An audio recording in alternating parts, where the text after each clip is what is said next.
बिस्मिल्लाहिर्रहमानिर्रहीम, अस्सलामु अलैकुम। उर्दू पॉइंट न्यूज़ रूम में खुश आमदीद। मैं हूँ आपका मेज़बान रुखशान मीर। नाजरीन, पैनामा केस का मसला जो कि करप्शन और मनी लॉन्ड्रिंग का मसला है, अब वो सियासत का एक मसला भी बन चुका है। दो सियासी जमातें बज़ाहिर ये लगता है कि अब आमने सामने हैं। पहले ये केस सुप्रीम कोर्ट में चला और फिर एक मुश्तरका तहकीकाती कमेटी तश्कील दे दी गई, JIT तश्कील दे दी गई। इस JIT को लेकर हुक्मरान जमात ने बहुत से एतराज़ात भी उठाए। मिसाल के तौर पे जो इसके अराकीन हैं, पाकिस्तान मुस्लिम लीग नवाज़ ने यह मौक़िफ़ इख्तियार किया कि इसके जो दो अराकीन हैं उनसे हमें एतराज़ है, क्योंकि उनका ताल्लुक़ माजी में इमरान खान और जनरल रिटायर परवेज़ मुशर्रफ साहब के साथ रहा है। सुप्रीम कोर्ट ने इनके मुस्लिम लीग नवाज़ के इन एतराज़ात को मुस्तरद कर दिया और साथ ही साथ ये कहा कि हम अराकीन में जो ये कमेटी तश्कील दी गई है, जो JIT है, उसके अराकीन में किसी किस्म की भी रद्दोबदल नहीं करेंगे। JIT ने अपना काम करना शुरू कर दिया और फिर 4 जून को एक तस्वीर मंजर-ए-आम पर आती है।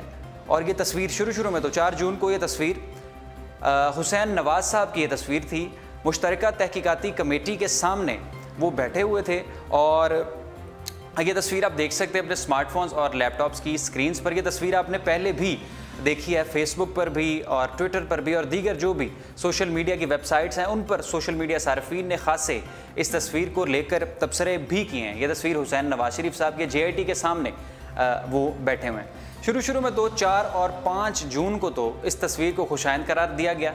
सोशल मीडिया सार्फिन ने कहा कि पाकिस्तानी तारीख में ऐसा पहली मरतबा हुआ है कि हुक्मरान जमात अकाउंटेबल है और वज़ीर-ए-आज़म के साहबजादे अफसरान के सामने बैठे हैं और वो अफसरान फिर वज़ीर-ए-आज़म के साहबजादे से ये सवाल जवाब कर रहे हैं कि आपने ये पैसा कैसे कमाया, ये इन फ्लैट्स के पीछे जो रकम थी इसकी मनी ट्रेल हमारे सामने लेकर आए। मगर साथ ही साथ इसका फिर बैकलैश आया।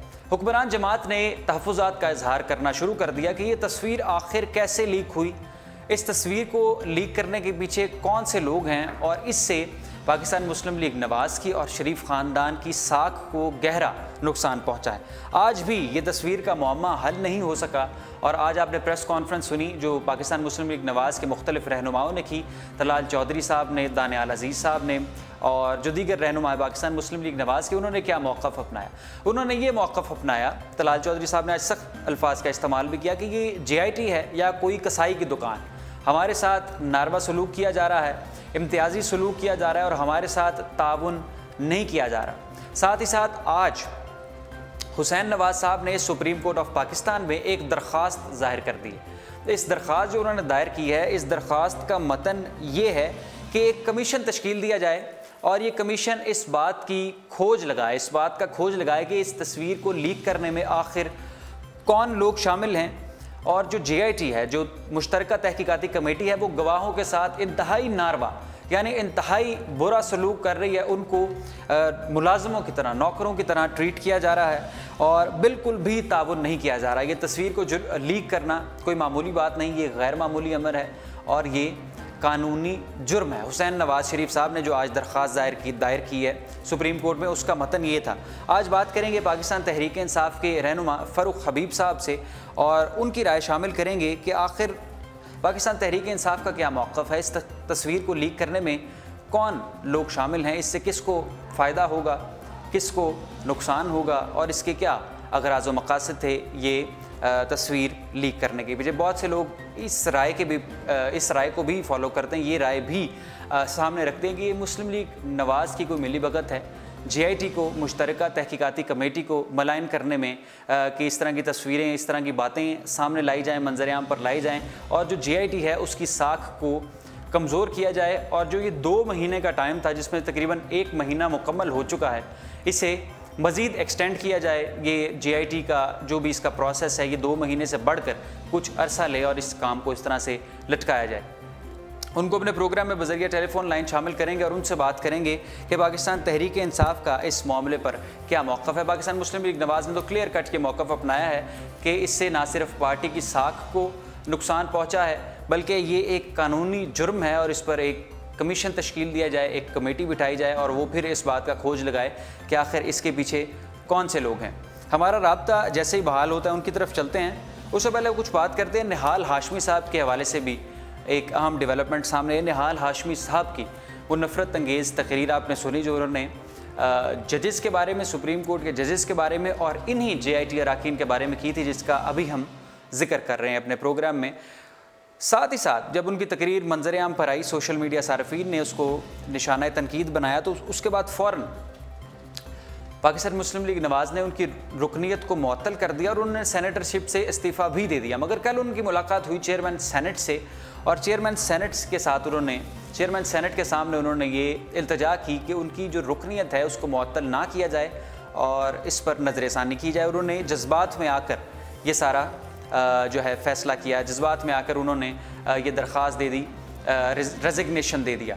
और आज की पेशरफ्त ये है कि चेयरमैन सेनेट ने उनकी इस दरख्वास्त को मुस्तरद कर दिया है और उनको रिज़ाइन जो उन्होंने रेजिग्नेशन दिया था, जो रिज़ाइन उन्होंने दिया था, इस्तीफ़ा दिया था, उस पर अमल नहीं किया। यानी निहाल हाशमी साहब अपनी सेनेटरशिप के ओहदे पर बहाल हैं। जो उन्होंने कहा था कि वो छोड़ देंगे, ऐसा नहीं हो सका। बात करनी है आज JIT की जो मुश्तरका तहकीकाती कमेटी है, उसमें जो तस्वीर लीक हुई है हुसैन नवाज शरीफ साहब की, उसका अब क्या रद्द-ए-अमल सामने आता है। वो तस्वीर आखिर लीक करने के पीछे कौन लोग शामिल हैं और उनके क्या अगराज़ व मकासद हो सकते हैं। जैसा कि हमने पहले इसमें डिस्कस किया, पहले आपको बता चुके हैं कि आज हुसैन नवाज शरीफ साहब ने दरख्वास्त दायर की है सुप्रीम कोर्ट ऑफ पाकिस्तान में कि ये एक कानूनी जुर्म है और इस पर कमेटी तश्कील दी जाए, कमीशन बाकायदा तौर पर बनाया जाए और फिर पता चले कि आखिर ये तस्वीर लीक करने के पीछे कौन लोग हैं। सलमान आबिद साहब को टेलीफोन लाइन पर लेने की कोशिश करते हैं और उनसे जानते हैं कि दानिश्वर हल्के में जो कॉलम नवीस हैं वो इस बारे में क्या राय रखते हैं। तस्वीर लीक करने का मुअम्मा आखिर क्या है, ये मुअम्मा आखिर हल नहीं होता और ये JIT का जो ये मसला चल रहा है JIT में, मुश्तरका तहकीकाती कमेटी में, ये क्या रुख इख्तियार करेगा? क्या इसमें एक्सटेंशन आएगी? क्या इसमें मज़ीद ये डिले होगा? या जो 2 महीने डेडलाइन थी JIT की, उसमें कोई फ़ैसला सामने आ सकता है? 2 महीने का टाइम था, 1 महीना गुजर चुका है मगर कोई भी अभी तक नतीजा सामने नहीं आया। तलाल चौधरी साहब और दीगर रहनुमाओं ने इसी तरह से इसको वाइंड अप किया है। ये सारी JIT की जो भी पेशरफ थी कि 1 महीने की कारकर्दगी ये तस्वीर है। अगर JIT एक तस्वीर संभालने में, हमें टेलीफोन लाइन पर ज्वाइन किया सलमान आबिद साहब ने, कॉलम नवीस हैं और सीनियर तज्ज़ियाकार हैं। अस्सलाम वालेकुम। वालेकुम सलाम। बहुत शुक्रिया सलमान आबिद साहब उर्दू पॉइंट को वक्त देने के लिए। सलमान आबिद साहब, आपसे जानना ये चाहेंगे कि ये तस्वीर जो लीक हुई है हुसैन नवाज शरीफ साहब की, इसके पीछे कौन लोग हैं और इसके क्या अगराज़ व मकासद हैं? क्या ये JIT को मलाइन करने के लिए किया गया ऐसा? देखिए, जो JIT की इन्वेस्टिगेशन चल रही है उसमें जो तस्वीर का मामला वो बहुत सतही किस्म का मामला है और उस तस्वीर में भी ऐसी कोई चीज़ नहीं है जिसके बात बुनियाद पर साबित किया जाए कि हुसैन नवाज के ऊपर कोई वायलेंस हो रहा है या उनको अजियत दी जा रही है। तो एक तस्वीर है जो लीक हुई है, उसकी तहकीकात होनी चाहिए, इसमें कोई शुबा नहीं है। लेकिन असल सवाल ये है कि जो इस वक्त हुकूमत और उनके वज़रा जिस तरह से अदालत को और JIT को तनकीद बना रहे हैं, उससे ये बात साबित होती है, जो मैंने आपके पहले प्रोग्राम में भी कहा था कि ये उसको मुतनाज़ा बनाना चाहते हैं।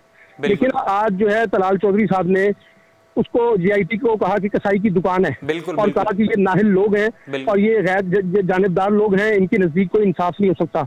और जो कुछ अल्फाज जो जिस तरह से निहाल हाशमी ने रवैया अख्तियार किया था, उसी किस्म का रवैया आज तलाल चौधरी ने अख्तियार किया है। और ये एक तसलसल है, आप देख रहे हैं कि मुसलसल ख्वाजा साद रफीक, तलाल चौधरी, करमानी साहब, आसिफ करमानी साहब, ये जितने लोग हैं इस वक्त, दानियाल अजीज, अनुशा रहमान, ये सब, मरियम औरंगजेब, ये सब वही लहजा अख्तियार कर रहे हैं जिसके बुनियाद के ऊपर सुप्रीम कोर्ट में और JIT को दबाव में लाया जाए। लेकिन जो आज सबसे इम्पोर्टेंट पॉइंट है, वो जो सबसे आज जो सुप्रीम कोर्ट में रिपोर्ट जमा हुई है, उसमें जो वाजिद साहब हैं जो JIT के सरबराह हैं, उन्होंने ये कहा है कि जी हमें अपने मुनासिब माहौल में काम करने नहीं दिया जा रहा, आज़ादाना बुनियादों पर हमें रुकावटें खड़ी की जा रही हैं, हमें थ्रेट किया जा रहा है, हमें धमकियाँ मिल रही हैं। और वो आज उन्होंने सुप्रीम कोर्ट में ये तमाम मुतालबात अपने रखे हैं। उस पर सुप्रीम कोर्ट ने जो बात इंपॉर्टेंट की है कि वो तमाम बातें जो आप कह रहे हैं कि आपको धमकियाँ वगैरह मिल रही हैं, वो आप हमें तहरीरी तौर पर दें। अब वो तहरीरी तौर पर भी देंगे और उसको मीडिया में पब्लिसाइज भी करने का इरादा रखते हैं। मैं समझता हूं कि JIT की इन्वेस्टिगेशन में जो सबसे इम्पोर्टेंट पॉइंट है, जो आपको याद होगा, शुरू में कहा गया था कि प्राइम मिनिस्टर की अंडर सुपरविजन ये इन्वेस्टिगेशन नहीं हो सकती क्योंकि प्राइम मिनिस्टर के अंडर ही इदारे हैं और वो उसके ऊपर इफेक्ट हो सकते हैं। और आज जो JIT ने रिपोर्ट जमा की है उसमें ये साबित हुआ है कि वफाकी हुकूमत और उसके बाद इदारे जो है बराह रास्त JIT पर असरअंदाज होने की कोशिश कर रहे हैं और उनको आज़ादाना बुनियादों पर काम नहीं करने दिया जा रहा। तो मैं ये समझता हूँ कि JIT जो है उसको जो मुतनाज़ा बनाना, ये हुकूमत की हिकमत अमली का हिस्सा है। क्योंकि नवाज शरीफ साहब नहीं चाहेंगे कि JIT उनको जो है मुजरिम साबित करे, वो चाहेंगे कि उससे पहले इसको मुतनाज़ा बना दिया जाए। आज हुसैन नवाज ने दोबारा जो तस्वीर के हवाले से अपनी एक दरख्वास्त जमा कराई है, लेकिन मैं ये समझता हूँ कि सारे लिंगर ऑन टैक्टिस है। ये लिंगर ऑन टैक्टिस है। असल मसला ये है, जो असल इस पूरे केस का बुनियादी मसला था वो था कतरी शहजादा का जो वो भी आ नहीं रहा, और जो उसने मनी ट्रेल देनी थी उसको भी देने से उसने इनकार किया। जो खत लिखा है वो मनी ट्रेल नहीं है, वो कहानी है। तो नहीं, हो सकता है आ जाए वो।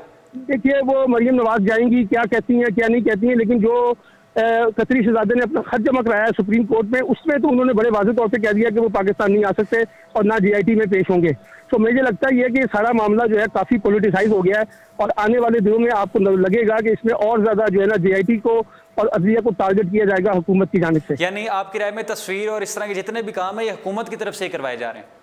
देखिए ना, इसका बेनिफिशरी क्या है मुझे बताइए। मुझे अच्छी तरह याद है कि मोहतरमा बेनज़ीर भुट्टो जो है जिस वक्त अदालतों में पेश होती थी, उनके साथ जो सलूक होता था वो भी आपके सामने और मैं भी जानता हूँ। उससे पहले आपको याद है शर्मिला फारूकी को जिस तरह से कोर्ट में पेश किया गया था। यहाँ तो कोई ऐसी चीज़ नहीं है कि जिसमें से ये साबित हो सके कि जी उनके साथ बड़ा जुल्म और ज्यादती हो रहा है। उनको तो बाकायदा AC रूम में दिखाया गया, कुर्सी पे बिठाया गया, टेबल दी गई है, हर तरह की सहूलतें उसमें हासिल थी। तो इस तस्वीर को बाहर निकालने का जो पीछे मकसद नजर आता है कि ये गेन किया जाए कि जी हुकूमत जो इस वक्त JIT है, अदलिया है, वो एहतसाब नहीं कर रही बल्कि इंतकाम कर रही है। और कल आपने शहबाज शरीफ का बयान सुन लिया है जिसमें उन्होंने कहा है कि अदलिया को मैं हाथ जोड़ के कहता हूँ कि वो एक खानदान के ऊपर बंदूक रखकर देना एहतसाब ना करें। भाई सवाल ये है कि एहतसाब अगर आपने नहीं करने देना इदारों को तो इदारे कैसे काम करेंगे? आज जो इदारों ने कहा है कि हमें आज़ादाना बुनियादों पर काम नहीं करने दिया जा रहा, ये साबित करता है कि हमारे यहाँ इदारे जो है अभी भी हुकूमत जो है उनके ऊपर असरअंदाज होने की कोशिश कर रही है। जी, बहुत शुक्रिया सलमान आबिद साहब अपना कीमती वक्त और राय देने के लिए। सीनियर कॉलम नवीस और सीनियर तज्जियाकार, इंतहाई काबिल और मोतबर शख्सियत पाकिस्तान के, उनकी राय आपने जानी। और भी बहुत से लोग यही राय रखते हैं, और जो अपने जो साहब राय लोग हैं, जो नज़र रखने वाले, उनका कहना है कि शायद ये हुक्मरान जमात की तरफ से JIT के प्रोसेस में रुकावटें, रोड़े अटकाने के लिए, उस पर असरअंदाज होने के लिए, उस पर इन्फ्लुएंस करने के लिए, उसको मलाइन करने के लिए, उसकी जो क्रेडिबिलिटी है, उसकी जो साख है, उसको नुकसान पहुंचाने के लिए हुक्मरान जमात की तरफ से पहले ऐसी बातें की गई कि इन अराकीन पर शकूक व शुबहात हैं, और फिर ऐसी तस्वीर मंजर आम पर आईं। न्यूज़ रूम से दीजिए रुखशान मीर को इजाज़त। इंशाअल्लाह आपकी खिदमत में दोबारा हाजिर होंगे। अल्लाह हाफ़िज़।